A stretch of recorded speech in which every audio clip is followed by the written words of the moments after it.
എന്നാൽ ചില ആളുകൾ ചെയ്യുന്നത് പോലെ ഈ റജബ് മാസത്തിൽ അള്ളാഹുവിന്റെ റസൂൽ സല്ലല്ലാഹു അലൈഹി വസല്ലം നമ്മെ പഠിപ്പിക്കാത്ത, അവിടുന്ന് ദീന് കേട്ട് മനസ്സിലാക്കിയ സഹാബികളും അവിടുന്ന് കേട്ട് മനസ്സിലാക്കിയ താബിഈങ്ങളും താബിഈങ്ങളും അതുപോലെ തന്നെ ഈ ഉമ്മത്തിന്റെ മുൻഗാമികളായ മുഴുവൻ ഉലമാക്കളിൽ ആർക്കും തന്നെ പരിചയമില്ലാത്ത ഒരുപാട് നിസ്കാരങ്ങളും നോമ്പുകളും അതുപോലെ പ്രത്യേകമായ പല ഫضലുകളും ഉണ്ട് എന്ന് പ്രചരിപ്പിക്കുകയും അത് ജനങ്ങൾ ചെയ്യുകയും ചെയ്യുന്നത് നാം കാണാൻ സാധിക്കും. ഇതിന്റെ വിധി എന്താണെന്ന് നാം മനസ്സിലാക്കേണ്ടതുണ്ട്. കാരണം അള്ളാഹുവിന്റെ റസൂൽ സല്ലല്ലാഹു അലൈഹി വസല്ലം നമ്മോടൊരു അമൽ സുന്നത്തായത് പറഞ്ഞിട്ടുണ്ടെങ്കിൽ അതിൽ ചെയ്യാൻ മുൻപന്തിയിൽ നിൽക്കേണ്ടവർ നാം തന്നെയാണ്. പക്ഷെ അവിടുന്ന് പറഞ്ഞിട്ടില്ല എങ്കിൽ സഹോദരങ്ങളെ, അതിനെ തൊട്ട് താക്കീത് ചെയ്യലും അത് വിട്ടു നിൽക്കുകയും ചെയ്യാനും നാം തന്നെ മുന്നിൽ ഉണ്ടാകേണ്ടതുണ്ട്. ഇതിനെക്കുറിച്ച് ഉലമാക്കളായ പണ്ഡിതന്മാരായ ആളുകൾ മുൻഗാമികളിൽ തന്നെ എന്തു പറഞ്ഞിട്ടുണ്ട് എന്ന് നമുക്ക് കാണാം. എല്ലാവരും അംഗീകരിക്കുന്ന മഹാനായ പണ്ഡിതൻ അൽ ഹാഫിദ് ഇബ്നു ഹജർ റഹിമഹുല്ലാ അദ്ദേഹം പറയുകയാണ്, ലം യരിദ് ഫീ ഫദ്ലി ശഹ്രി റജബ് വലാ ഫീ സിയാമിഹി വലാ ഫീ സിയാമി ശൈഇൻ മിൻഹു മുഅയ്യൻ വലാ ഫീ ഖിയാമി ലൈലത്തിൻ മഖ്സൂസത്തിൻ ഫീഹി ഹദീസുൻ സഹീഹുൻ യസ്ലുഹു ലിൽ ഹുജ്ജ. അദ്ദേഹം പറയുകയാണ്, ഈ ശഹ്റു റജബ് മാസത്തിന്റെ പ്രത്യേകമായി ശ്രേഷ്ഠത പറഞ്ഞുകൊണ്ട് അതുപോലെ തന്നെ ആ മാസത്തിൽ ഒന്നാകെ നോമ്പെടുക്കുക, അല്ലെങ്കിൽ അതിലേതെങ്കിലും എണ്ണപ്പെട്ട ദിവസങ്ങളിൽ നോമ്പെടുക്കുക, അതുപോലെ അതിലേതെങ്കിലും എണ്ണപ്പെട്ട രാത്രിയിൽ പ്രത്യേകമായി നിസ്കരിക്കുക എന്നതിനെ തൊട്ട് ഒരു ഹദീസും സഹീഹായി തെളിവിന് പറ്റിയ ഒരു ഹദീസും വന്നിട്ടില്ല എന്ന് അദ്ദേഹം പറയുകയാണ്. ഈ റജബുമായി ബന്ധപ്പെട്ട ധാരാളക്കണക്കിന് ദുർബലമായതും കെട്ടിയുണ്ടാക്കിയതുമായ ഹദീസുകളെല്ലാം ചർച്ച ചെയ്യുന്നതിനു വേണ്ടി മഹാനായ ഇബ്നു ഹജർ അൽ അസ്കലാനി റഹിമഹുല്ല അദ്ദേഹത്തിന് ഒരു കിതാബ് തന്നെയുണ്ട്. അതിന്റെ പേര് തന്നെ തബീഉനുൽ അജബ് ബിമാ വറദ ഫീ ശഹ്രി റജബ്. റജബ് മാസത്തെ തൊട്ട് വന്നിട്ടുള്ള അത്ഭുതകരമായ ഒരുപാട് കാര്യങ്ങൾ അതിനെക്കുറിച്ച് വ്യക്തമാക്കുന്നതിന് വേണ്ടിയാണ് അദ്ദേഹം ആ കിതാബ് തന്നെ രചിച്ചിട്ടുള്ളത്. അതുകൊണ്ട് സഹോദരങ്ങളെ, നബി സല്ലല്ലാഹു അലൈഹി വസല്ലമയും അതുപോലെ തന്നെ സഹാബത്തും നമുക്ക് കാണിച്ചു തന്നിട്ടില്ലാത്ത യാതൊരു അമലും തന്നെ നമുക്ക് ചെയ്യാൻ പാടില്ലാത്തതാകുന്നു. ചില ആളുകൾ നമുക്ക് കാണാൻ സാധിക്കും, ഈ മാസത്തിൽ പ്രത്യേകമായി അവർ നോമ്പ് അനുഷ്ഠിക്കുന്നത് കാണാം. ചില ആളുകൾ അത് റജബിന്റെ ആദ്യത്തെ ദിവസത്തിലാണ് അനുഷ്ഠിക്കുന്നത്. മറ്റു ചിലർ റജബിലെ ആദ്യത്തെ വ്യാഴാഴ്ച നോമ്പെടുക്കണമെന്നാണ്. വേറെ ചിലർക്ക് റജബിലെ ആദ്യത്തെ വെള്ളിയാഴ്ച നോമ്പെടുക്കണമെന്നാണ്, അഥവാ ഇന്നത്തെ ദിവസം. ഈ ദിവസങ്ങളിലെല്ലാം നോമ്പെടുക്കണമെന്നാണ് അവരെല്ലാം പറയുന്നത്. എന്നാൽ നാം ഹദീസുകൾ പരിശോധിച്ച് നോക്കിയാൽ നബി സല്ലല്ലാഹു അലൈഹി വസല്ലം അങ്ങനെ ഒരു നോമ്പ്, സുന്നത്തായിട്ടുള്ള നോമ്പ് നമുക്ക് പറഞ്ഞു തന്നിട്ടില്ല. സഹാബികൾ ആരും തന്നെ അങ്ങനെയുള്ള ഒരു സുന്നത്തായിട്ടുള്ള നോമ്പ് നമുക്ക് പഠിപ്പിച്ചു തന്നിട്ടില്ല. സഹോദരങ്ങളെ, അല്ലാഹു സുബ്ഹാനഹു വ തആല ഏതൊരു ഇബാദത്തും നമ്മളിൽ നിന്നും സ്വീകരിക്കണമെങ്കിൽ നിർബന്ധമായും രണ്ട് ഷർത്തുകൾ, രണ്ട് നിബന്ധനകൾ അതിൽ അടങ്ങിയിട്ടുണ്ടാകണം. അത് നാം എപ്പോഴും മനസ്സിലാക്കേണ്ടതാണ്. നമ്മുടെ ജീവിതത്തിൽ രാവിലെ തൊട്ട് നാം ഉറങ്ങുന്നത് വരെ ചെയ്യുന്ന ഏതൊരു ഇബാദത്തും അല്ലാഹു സുബ്ഹാനഹു വ തആല നമ്മളിൽ നിന്നും സ്വീകരിക്കണമെങ്കിൽ രണ്ട് നിബന്ധനകൾ നമ്മളിൽ ഉണ്ടാകണം. ഒന്ന് അൽ ഇഖ്ലാസ്, അള്ളാഹുവിന് വേണ്ടി മാത്രമായിരിക്കണം ചെയ്യേണ്ടത്. ചെയ്യുന്ന വ്യക്തി ശിർക്ക് ചെയ്യുന്നവനാകാൻ പാടില്ല. അതുപോലെ തന്നെ മുവഹിദാണെങ്കിലും തന്നെ ചെയ്യുന്നത് മറ്റൊരാളെ കാണിക്കാൻ വേണ്ടി ചെയ്യുകയാണെങ്കിൽ അത് ശിർക്കുൻ അസ്ഗറാണ്. അല്ലാഹു സുബ്ഹാനഹു വ തആല അത് സ്വീകരിക്കുകയില്ല.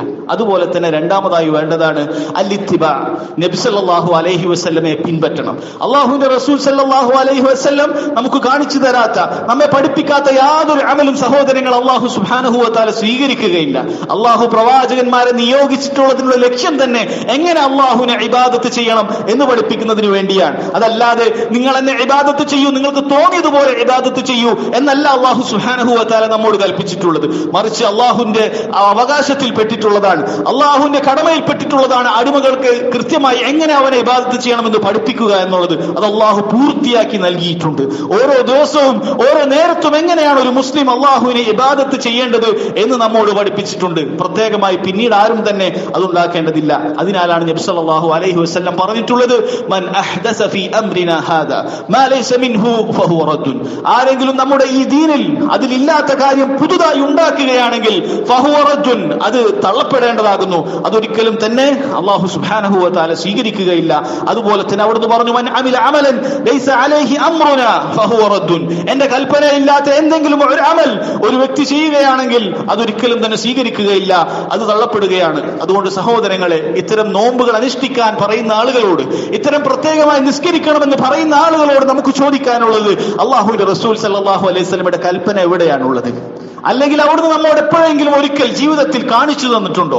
അല്ലെങ്കിൽ അവിടുന്ന് നമ്മോട് മുറുകെ പിടിക്കാൻ പറഞ്ഞിട്ടുള്ള അലൈക്കും ബിസുന്നതി വസുന്നത്തിൽ ഖുലഫാഇർ റാഷിദീൻ മഹ്ദിയീൻ, സന്മാർഗികളായ എന്റെ ഖുലഫാഉർ റാഷിദീങ്ങളെ നിങ്ങൾ മുറുകെ പിടിക്കുക എന്ന് പറഞ്ഞവരിൽ ആരെങ്കിലും ഒരാൾ ഇത്തരത്തിലുള്ള ഒരു നോമ്പ് നമുക്ക് പഠിപ്പിച്ചു തന്നിട്ടുണ്ടോ? അല്ലെങ്കിൽ ഇത്തരത്തിൽ പ്രത്യേകമായി നിസ്കരിക്കാൻ നമുക്ക് പഠിപ്പിച്ചു തന്നിട്ടുണ്ടോ? അവരെക്കാളും നാം അള്ളാഹുവിനെ ഭയപ്പെടുന്നവരാണോ? ലാ വല്ലാഹ്, ഒരിക്കലും തന്നെ അള്ളാഹു സുബ്ഹാനഹു വ തആല ഇബാദത്ത് ചെയ്യുന്നതിലും ഭയപ്പെടുന്നതിലും സ്വഹാബികളെക്കാൾ മുൻപത്തിയിലെത്താൻ നമുക്ക് സാധിക്കുകയില്ല. അവരുടെ ഈമാനിന്റെ ഏലത്ത് പോലും നമുക്ക് എത്താൻ സാധിക്കുകയില്ല. അതുകൊണ്ട് ഇത്തരത്തിലുള്ള നോമ്പ് ഒരിക്കലും തന്നെ സഹീഹല്ല. മഹാനായ പണ്ഡിതൻ അൽ ഹാഫിദ് ഇബ്നു റജബ് റഹിമഹുല്ലാഹ് അദ്ദേഹം പറയുകയാണ്, അമ്മസ്സിയാമു ഫലം യസിഹ ഫീ ഫദ്ലി സൗമി റജബിൻ ബിഖുസൂസിഹി ഷൈഇൻ അനിൻ നബി സല്ലല്ലാഹു അലൈഹി വസല്ലം വലാ അൻ അസ്ഹാബിഹി. ഈ റജബ് മാസത്തിൽ പ്രത്യേകമായി നോമ്പെടുക്കുക എന്നുള്ളത് നബി സല്ലല്ലാഹു അലൈഹി വസല്ലമയോ അദ്ദേഹത്തിന്റെ സഹാബികളിൽ നിന്നോ തന്നെ സഹീഹായി വന്നിട്ടില്ല എന്നാണ് മനസ്സിലാകുന്നത്. എന്നാൽ ഇതിനെതിരായിട്ടുള്ളത് നമുക്ക് കാണാൻ സാധിക്കും. മഹാനായ ഇബ്നുൽ ഹുർ റഹിമഹുല്ലാഹ് താബിഈയാണ്. അദ്ദേഹം പറയുകയാണ്, റഅയ്തു ഉമർ ഇബ്നുൽ ഖത്താബ്, ഉമർ ഇബ്നുൽ ഖത്താബ് റളിയല്ലാഹു അൻഹുവിനെ ഞാൻ കണ്ടിട്ടുണ്ട്, യദ്രിബു അകുഫ റിജാലി ഫീ സൗമി റജബ് ഹത്താ യദഊനഹാ ഫീ തുആം. അദ്ദേഹം ചില ആളുകളെ അവർ ഈ റജബ് മാസത്തിൽ നോമ്പനുഷ്ഠിച്ചുകൊണ്ട് എന്ന് തോന്നിക്കഴിഞ്ഞാൽ അദ്ദേഹം അവരുടെ കൈക്ക് പിടിച്ചുകൊണ്ട് ഭക്ഷണത്തിലേക്ക് കൈവെപ്പിക്കുമെന്നാണ് മഹാനായ ഉമർ റളിയല്ലാഹു അൻഹു. വയഖൂൽ, എന്നിട്ട് ഉമർ റളിയല്ലാഹു അൻഹു പറയും, ഖുലൂ ഫഇന്നമാ ഹുവ ശഹ്റുൻ കാന യുഅല്ലിമുഹു അഹ്ലുൽ ജാഹിലിയ്യ. നിങ്ങൾ ഭക്ഷണം കഴിക്കുക, ഇത് ജാഹിലിയത്തിന്റെ ആളുകൾ മാത്രം, ജാഹിലിയത്തിന്റെ ആളുകൾ പ്രത്യേകമായി അവർ ഫദ്ല് കൊടുത്തിട്ടുള്ള ശ്രേഷ്ഠത നൽകിയിട്ടുള്ള മാസമാണ്. ഇതിൽ പ്രത്യേകമായി നോമ്പെടുക്കേണ്ട ആവശ്യമില്ല. മഹാനായ സ്വഹാബി അതുപോലെ തന്നെ ഇബ്നു അബ്ബാസ് റളിയല്ലാഹു അൻഹു ഇത്തരത്തിൽ ഈ മാസത്തിൽ നോമ്പെടുക്കുന്നത് വിരോധിക്കുന്നത് കാണാൻ സാധിക്കും. അതുകൊണ്ട് സഹോദരങ്ങളെ, മഹാനായ സ്വഹാബികൾ പോലും പറഞ്ഞിട്ടുള്ള ജാഹിലിയത്തിൽ മാത്രമുള്ളതാണ് ഇത്തരത്തിലുള്ള കാര്യമെന്ന് പറഞ്ഞിട്ടുള്ള ഈ വിഷയത്തിൽ ഇന്നും ജാഹിലിയത്ത് വിട്ടുമാറാതെ ആ ജാഹിലിയത്തിനാണ് പിൻപറ്റുന്നത് നമുക്ക് കാണാൻ സാധിക്കുന്നത്. അതുകൊണ്ട് സഹോദരങ്ങൾ, അത്തരത്തിലുള്ള നിസ്കാരം അത് ഒരു റക്അത്താകട്ടെ, 2 റക്അത്താകട്ടെ, എത്ര ചുരുങ്ങിയതാവട്ടെ കൂടിയതാകട്ടെ, അത് നിസ്കരിക്കുക വഴി അള്ളാഹുവിൽ നിന്നുള്ള കോപവും ശിക്ഷയും ലഭിക്കുക എന്നല്ലാതെ അള്ളാഹുവിലേക്ക് അടുക്കാൻ സാധിക്കുകയില്ല എന്ന് നാം മനസ്സിലാക്കണം. അതുപോലെ തന്നെ പ്രത്യേകമായി നമുക്ക് കാണുന്നതാണ്, ഈ റജബ് മാസം വന്നു കഴിഞ്ഞാൽ അതിന്റെ ആദ്യത്തെ വെള്ളിയാഴ്ച രാത്രി അഥവാ ഇന്നലെ കഴിഞ്ഞ രാത്രി, വ്യാഴാഴ്ച അസ്തമിച്ചിട്ടുള്ള രാത്രി, അന്നൊരു പ്രത്യേകമായ നിസ്കാരമുണ്ട് എന്നാണ്. അതിനവർ പേര് പറഞ്ഞിരിക്കുന്നത് സലാത്തുർ റഗായിബ് എന്നാണ്. ആഗ്രഹ പൂർത്തീകരണം അല്ലെങ്കിൽ സഫലീകരണമായി ബന്ധപ്പെട്ട് ഈ നിസ്കാരം നിസ്കരിച്ചു കഴിഞ്ഞാൽ എന്തൊക്കെ ആഗ്രഹമുണ്ടോ അതൊക്കെ അള്ളാഹു സുബ്ഹാനഹു വ തആല നിറവേറ്റി തരും എന്ന് അള്ളാഹുവിന്റെ പേരിൽ കളവ് പറഞ്ഞുകൊണ്ട്, അല്ലെങ്കിൽ നബി സല്ലല്ലാഹു അലൈഹി വസല്ലമയുടെ പേരിൽ കളവ് പറഞ്ഞുകൊണ്ടാണ് ഇത്തരത്തിലുള്ള നിസ്കാരം നിസ്കരിക്കുന്നത്. ആളുകൾ ചോദിച്ചേക്കാം, ഒരുപാട് കിതാബിൽ നിന്നുള്ള ഉദ്ധരണികളും അതുപോലെ ചില ഹദീസുകളെല്ലാം നമ്മൾ സോഷ്യൽ മീഡിയയിൽ വാട്സപ്പിലും ഫേസ്ബുക്കിലും ഒക്കെ നമ്മൾ കാണുന്നുണ്ടല്ലോ, അപ്പൊ അതൊക്കെ സഹീഹല്ലേ? ആളുകൾക്ക് അറിയില്ല. ആളുകൾ വിചാരിക്കുന്നത് എന്തൊക്കെ അറബിയിൽ എഴുതി വന്നാലും അതിനൊരു മലയാളം കൊടുത്താൽ അതൊക്കെ സഹീഹാണ്, അതൊക്കെ ചെയ്ത് അമലുകൾ ചെയ്യണം, പണ്ഡിതന്മാരല്ലേ പറഞ്ഞിട്ടുള്ളത് എന്നൊക്കെ ധരിച്ചുകൊണ്ട് ആളുകൾ അതനുസരിച്ച് കേട്ട് നോമ്പെടുക്കുകയും ഇത്തരത്തിലുള്ള നിസ്കാരങ്ങൾ നിസ്കരിക്കുകയും ചെയ്യുകയാണ്. സഹോദരങ്ങളെ, അത്തരം നിസ്കാരങ്ങൾക്ക് യാതൊരു ദീനുൽ ഇസ്ലാമിൽ അടിസ്ഥാനവുമില്ല. ഇത് നാം പറഞ്ഞിട്ടുള്ളതല്ല. എല്ലാവരും തന്നെ സർവലാരും അംഗീകരിക്കുന്ന മഹാനായ പണ്ഡിതൻ അൻ-നവവി റഹിമഹുല്ലാഹ് അദ്ദേഹം പറയുകയാണ്, അസ്സലാത്തുൽ മഅറൂഫത്തു ബിസലാത്തുർ റഗായിബ്. സലാത്തുർ റഗായിബ് എന്ന് ആളുകൾക്ക് അറിയപ്പെട്ടിട്ടുള്ള ഈ നിസ്കാരം വഹിയ 12 റകഅതൻ തുസല്ല ബൈനൽ മഗ്രിബി വൽ ഇശാ. മഗ്രിബിന്റെയും ഇശായുടെയും ഇടയിൽ നിസ്കരിക്കുന്ന 12 റകഅത്ത് നിസ്കാരമാകുന്നു. എപ്പോഴാണ് അത് നിസ്കരിക്കുന്നത്? ലൈലത്ത് അവ്വൽ ജുമുഅ ഫി റജബ്, റജബിന്റെ ആദ്യത്തെ ജുമുഅ രാത്രി അഥവാ വ്യാഴാഴ്ച അസ്തമിച്ചിട്ടുള്ള രാത്രി. അദ്ദേഹം പറയുന്നു, അതുപോലെ തന്നെയാണ് ആളുകൾ നിസ്കരിക്കുന്ന മറ്റൊരു നിസ്കാരം വസലാത്തു ലൈലത്ത് നിസ്ഫ് ശഅബാൻ 100 റകഅ. അതുപോലെ തന്നെ ശഅബാനിന്റെ 15 ആകുമ്പോൾ ആളുകൾക്ക് വേറൊരു നിസ്കാരമുണ്ട്, 100 റകഅത്ത്. ഷഅബാനിന്റെ 15-ൽ 100 റക്അത്ത്. ഇത് രണ്ടും പറഞ്ഞതിന് ശേഷം ഇമാം നവവി റഹിമഹുല്ലാഹ് അദ്ദേഹം പറയുകയാണ്, വഹാതാനി സ്വലാതാനി ബിദ്അതാനി വമുൻകറതാനി കബീഹതാൻ. ഈ 2 നിസ്കാരങ്ങളും അഥവാ സലാത്തു റഗായിബും ഷഅബാനിന്റെ 15-ൽ നിസ്കരിക്കുന്ന ഈ നിസ്കാരവും ഇത് രണ്ടും വളരെയധികം മുൻകറായിട്ടുള്ള, മോശമായിട്ടുള്ള, ബിദ്അത്തായിട്ടുള്ള, കബീഹായിട്ടുള്ള, മ്ലേച്ഛകരമായിട്ടുള്ള, യാതൊരു അസ്ലുമില്ലാത്ത നിസ്കാരമാകുന്നു എന്ന് അദ്ദേഹം പറയുന്നു.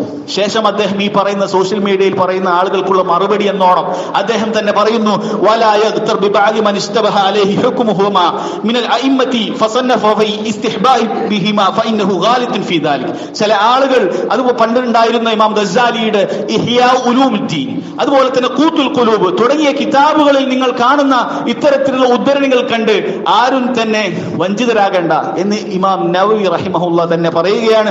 കാരണം അവർക്ക് തെറ്റുപറ്റിയിരിക്കുകയാണ്. ഇത് സഹീഹാണെന്ന് ധരിച്ചുകൊണ്ട് അവർ അവരുടെ കിതാബിൽ രേഖപ്പെടുത്തിയിട്ടുണ്ട്, അവർക്ക് തെറ്റുപറ്റിയിരിക്കുകയാണ് എന്ന് ഉലമാക്കൾ വിശദീകരിച്ചിട്ടുണ്ട് എന്ന് ഇമാം നവവി റഹിമഹുല്ലാ അദ്ദേഹം പറയുകയാണ്. ഇതാണ് അഹ്ലുസുന്നത്തിന്റെ എക്കാലത്തെയും മൻഹജിദാൻ.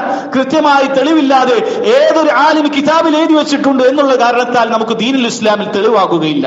മറിച്ച് അള്ളാഹുവിന്റെ റസൂൽ സല്ലല്ലാഹു അലൈഹി വസല്ലം പറഞ്ഞതാണോ ഈ ഇമാം കിതാബിൽ രേഖപ്പെടുത്തിയിട്ടുള്ളത്?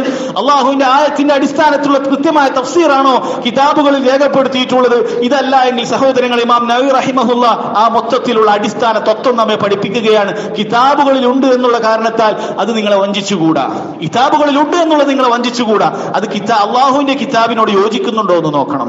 നബി സല്ലല്ലാഹു അലൈഹി വസല്ലമയുടെ സ്വഹീഹായ ഹദീസുകളോട് യോജിക്കുന്നുണ്ടോ എന്ന് നോക്കണം. അതല്ലാതെ ഏതെങ്കിലും ഇമാമ പറഞ്ഞിട്ടുണ്ട്, ഏതെങ്കിലും കിതാബിലുണ്ട് എന്നുള്ള കാരണത്താൽ അമല് ചെയ്യുക എന്നുള്ളത് ഒരു മുസ്ലിമിനെ സംബന്ധിച്ചിടത്തോളം പാടില്ല. കാരണം അല്ലാഹു സുബ്ഹാനഹു വ തആല പ്രവാചകന്മാരെ നിയോഗിച്ചിട്ടുള്ളത് അവരിൽ നിന്നും നമുക്ക് പഠിക്കാനാണ്.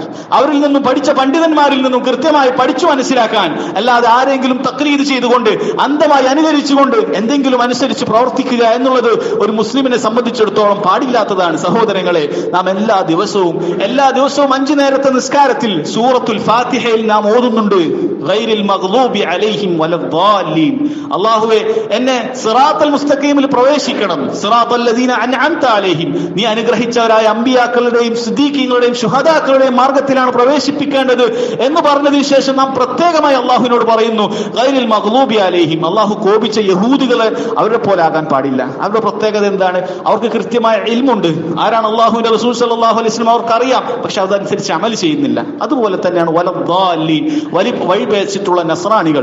അവർക്ക് ഇൽമില്ല, അവർ ഇൽമില്ലാതെ അമല് ചെയ്യുന്ന ആളുകളാണ്. അവരെ പോലെ നാം ആകാൻ പാടില്ല. അവരെ പോലെ ആകരുത് എന്ന് നിസ്കാരത്തിൽ പ്രാർത്ഥിക്കുകയും പിന്നീട് അവരെ പോലെ തന്നെ യാതൊരു തെളിവുമില്ലാതെ നാം പ്രവർത്തിക്കുകയും ചെയ്യുകയാണെങ്കിൽ എത്ര വലിയ മണ്ടന്മാരായിരിക്കും, എത്ര വലിയ ബുദ്ധിശൂന്യരായിരിക്കും നാം എന്ന് മനസ്സിലാക്കുക. അതുകൊണ്ട് സഹോദരങ്ങളെ, ഏതൊരു അമലും നമ്മുടെ മുന്നിലേക്ക് വന്നാൽ അത് ഖുർആനിലുണ്ടോ, ഹദീസിലുണ്ടോ, സഹാബികളിൽ ആരെങ്കിലും ഒരാൾ അതിനെ അംഗീകരിച്ചുകൊണ്ട് എന്തെങ്കിലും പറഞ്ഞിട്ടുണ്ടോ, അവർ പ്രവർത്തിച്ചിട്ടുണ്ടോ എന്നുള്ളത് നാം പഠിക്കുക എന്നുള്ളത് നമ്മുടെ മേൽ നിർബന്ധമാണ്.